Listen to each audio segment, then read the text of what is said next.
Remember these tips to ensure your frame assembly goes smoothly. Orient the frames right side up prior to installation. Make sure that each panel is matched to the appropriate frame.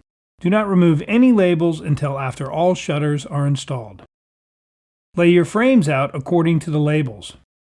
Track system shutters tend to be larger applications, so make sure there's enough room to build and maneuver the assembled frame into place. Tracks are normally attached to the frame using every other screw. Spacer blocks should be at each of these locations. Based on your configuration, load the carriers into the track prior to assembling the frames. Install a top pivot to the stacking side or sides. Using the provided 3-inch screws, attach the side frames by screwing through the pre-drilled top frame into the designated screw port of the side frame. Make sure there's a spacer block between the top and side frame.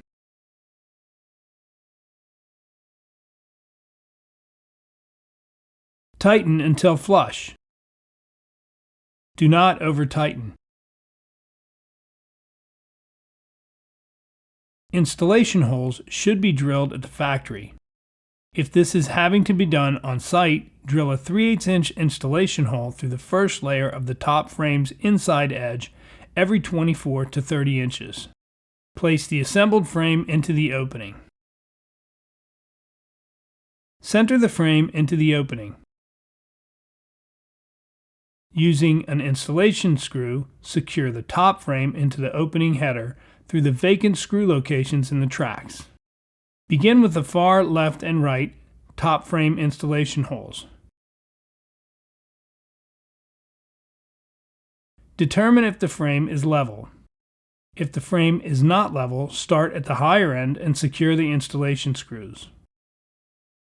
Once the frame is secure on the left and right side, insert the remaining installation screws across the top frame, checking for level. Using a level, adjust and plumb the side frames, then set all remaining installation screws.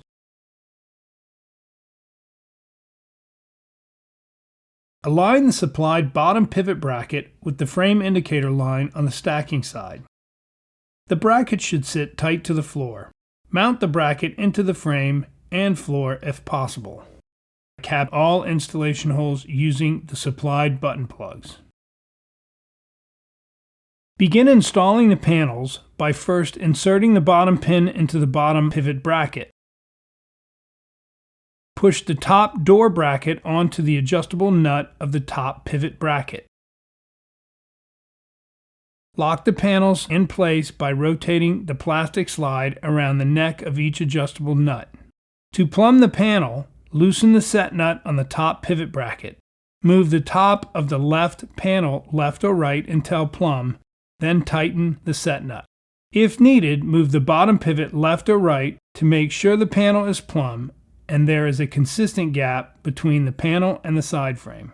Hang the next panel by connecting the top door bracket to the wheel carrier. Then align the hinges of the two panels and insert the hinge pins.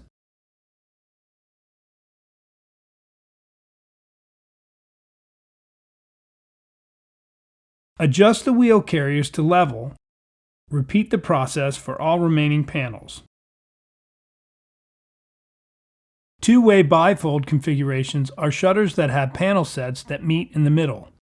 In many cases, the panels will not lay flat or remain in the closed position. To prevent this, adjust the pivot locations and move the panel sets toward the center of the opening so that the center panels make contact. Creating slight pressure between the panel sets will allow the panels to remain closed. Attach valance brackets to the front of the frame using the included 8x1-inch screws. These installation holes should be pre-drilled. Once all brackets are secure, position the channel on the back of the valance so that it rests on the bracket. The valance will need to be on a 45-degree angle, with the bottom of the valance further into the room. Rotate the valance down to the vertical orientation until locked into all brackets. Remove all labels.